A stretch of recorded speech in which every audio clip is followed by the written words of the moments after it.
Ini sudah hampir jam 10 dan toko saya baru tutup. Saya di sini sebagai sales.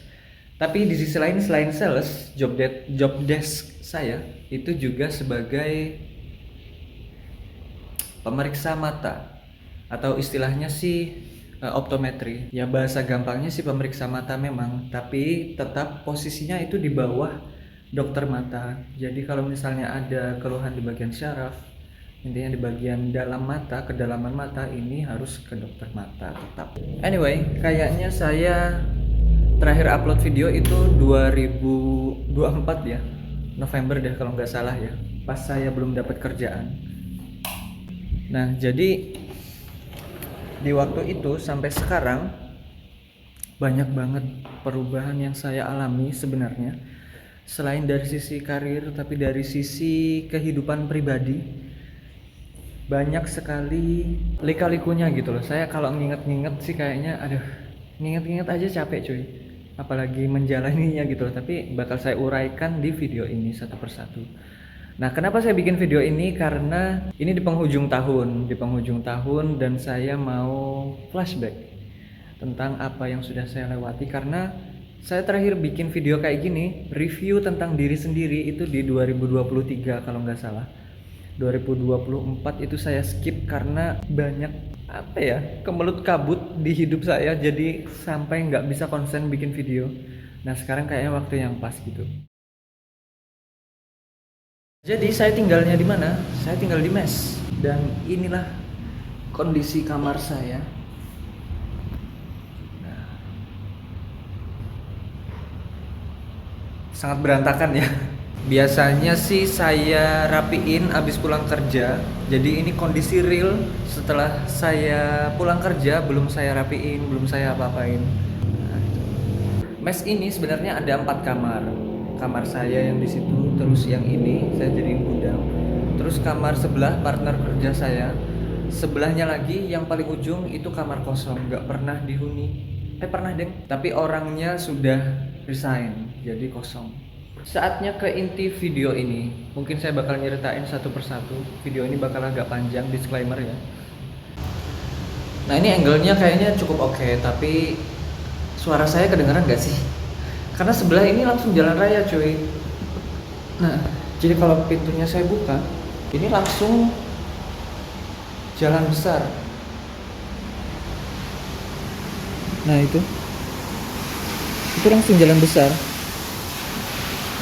Jadi suara mobil, suara motor itu kedengeran banget gitu loh. Semoga sih suara saya jelas aja ya. Ya anyway, saya bekerja di sini ini hampir 1 tahun kontrak kalau dari kontrak dihitung ya. Tapi kalau dari training sudah 1 tahun lebih. Dan selama saya bekerja di sini, saya sangat terbuka banget tentang dunia kerja. Saya sangat dipaksa untuk mengerti seperti apa dunia kerja, karena mungkin diri saya juga ya kan baru lulus fresh graduate dari kuliah, yang mana kuliah ya isinya belajar pengembangan diri, menjadi diri sendiri, berekspresi dengan bebas, ketemu dengan lingkungan kerja yang dalam tanda kutip profesional. Ini sangat berbeda sekali apanya ya, approach-nya. Jadi banyak banget penyesuaian di awal yang saya coba lakukan gitu loh. Meskipun sebelum di perusahaan ini saya sudah bekerja sebagai helper alat berat, tapi itu pegawai lapangan ya, jadi sangat berbeda juga dengan yang di dalam ruangan seperti ini. Jadi dari sisi profesionalisme ini sangat ditekankan kalau di dalam dunia sales terutama seperti saya ini. Jadi saya sangat bersyukur ketemu dengan dunia profesionalisme ini. Kalau enggak, saya mungkin akan terus menjadi apa ya, dalam tanda kutip itu jamet. Karena konsep pelayanan yang bagus, konsep ramah tamah, konsep untuk membuat orang dalam tanda kutip puas, itu tuh sangat diajarkan di sini gitu loh. Dan saya jadi bisa berkomunikasi dengan bagus, nggak cuma di pekerjaan aja, tapi juga ketika berkomunikasi dengan orang, dengan teman, dengan hal-hal yang di luar pekerjaan gitu loh. Itu sangat membantu saya berkomunikasi dengan interaktif, efisien dan sebagainya. Jadi ilmunya saya sangat dapatkan di sini, ilmu komunikasi dan juga ilmu terapan-terapan yang lain, ilmu teknis, cara berjualan yang bagus, cara memeriksa mata yang tepat, cara membuat kacamata, skill Excel dan banyak banget deh kayaknya skill akuntan dasar tapi ya penggunaan accurate dan yang lain-lain. Wah, ini segudang ilmu yang saya dapat dari perusahaan ini. Jadi shout out to Pak Bernard yang sudah menerima saya di sini dan juga shout out to Pak Hendro. Saya banyak banget belajar dari beliau, cara penyampaian yang bagus, development skill teknis dan juga soft skill. Saya banyak banget nyuri ilmu dari beliau. Tapi bukan berarti selain Pak Bernard dan Pak Hendro ini nggak punya peran di hidup saya ya, di karir saya juga enggak. Tapi Pak Bernard dan Pak Hendro ini perannya sangat besar gitu loh. Anyway, lanjut lagi. Dari segi kehidupan pribadi banyak banget hal juga yang berubah dan juga pandangan hidup yang shifting. Dulu ternyata awal-awal saya lulus, saya ini orangnya super duper perfeksionis, super duper penuh strategi. Menyiapkan sesuatu itu nggak main-main. Memandang sesuatu itu nggak main-main. Semuanya saya nilai, semuanya saya ukur. Jadi semuanya itu penuh perhitungan gitu loh. Sekarang yang berubah adalah ternyata sedikit mengikuti alur dan tetap bersenang-senang juga. Ini membuat saya apa ya bahasanya ya? Lebih merdeka. Ya ini kayaknya bahasa yang tepat. Saya ngerasa lebih merdeka, saya ngerasa lebih fulfill, lebih hidup gitu loh. Saya juga baru ngerasa akhir-akhir ini. Dan ketika sekarang saya melihat ke belakang, wah, saya baru ngerasa bahwa saya ini sedikit agak dramatis gitu loh. Saya sering mendramatisir sesuatu hanya untuk mencari poinnya apa, lalu saya nilai. Seharusnya nggak harus seperti itu. Kita lanjut lagi ya. Tadi malam tuh baterainya habis, baterai HP saya. Terus saya cas tapi malah ketiduran. Anyway, mungkin yang selanjutnya itu berkaitan dengan video terakhir saya, yaitu tentang efek dari pacaran ya. Nah ini ternyata setelah saya noleh ke belakang dan setelah saya mendapatkan banyak banget insight dari orang-orang, dari video-video yang saya tonton, dari yang mungkin bisa dibilang psikolog juga. Ternyata yang saya jalani bersama pasangan saya itu sebenarnya bukan cinta gitu loh bahasanya ya, tapi adalah obsesi. Jadi saya selalu memanjakan dia, saya selalu memberikan seluruh potensi yang saya punya dan seluruh uang saya gitu ke dia. Nah jadi beberapa bulan terakhir itu saya mencoba untuk membedah apakah hubungan ini worth it atau enggak untuk dipertaruhkan seumur hidup, untuk lanjut ke jenjang pernikahan. Karena saya merasa tersiksa men, saya ngerasa tersiksa, mungkin dia juga ngerasa tersiksa, tapi tetap memaksakan. Dan mungkin dia itu nggak berani untuk apa ya, untuk berpisah dengan saya karena memang sudah kelewat jauh hubungan ini. Saya dengan dia itu bersama sekitar 6 tahun, coba bayangin.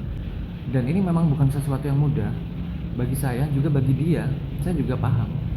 Tapi kalau ini nggak dimulai dari sekarang untuk tidak bersama lagi, maka kayaknya bakal terus menyiksa. Nah setelah saya berpisah dengan dia, saya baru sadar bahwa ternyata dunia ini sangat indah men, kalau dijalani sendiri. Karena ternyata ketika melihat ke belakang, saya itu sangat menyesuaikan diri dengan pasangan saya, sehingga potensi yang saya punya itu nggak keluar. Dan apa yang saya pengen itu menjadi mustahil karena saya harus menggendong prinsip hidup dia juga. Dan saya bilang di awal tadi saya merasa merdeka, yaitu setelah saya berpisah dengan dia. Tapi sekali lagi ya, ini bukan salah dia menurut saya, ini bukan salah dia, ini hanya soal cocok atau nggak cocok yang terus dipaksakan gitu sih. Jadi setelah lepas dari ketidakcocokan itu, ya saya merasa menjadi diri sendiri, saya merasa lebih plong, lebih lega. Meskipun ada saat-saatnya, saat sendiri, saat sepi, itu tuh kayaknya kalau bareng dia kayaknya lebih asik deh. Nah tapi saya berusaha untuk tidak terlena dengan perasaan saya sendiri, karena yaitu saya trauma dengan sifat terlena. Jadi ketika perasaan-perasaan itu muncul, ya saya menyibukkan diri jadi lebih produktif, lebih care ke teman-teman saya, terutama teman lama sih. Nah, saya juga baru sadar ternyata saya kurang bonding dengan teman-teman lama.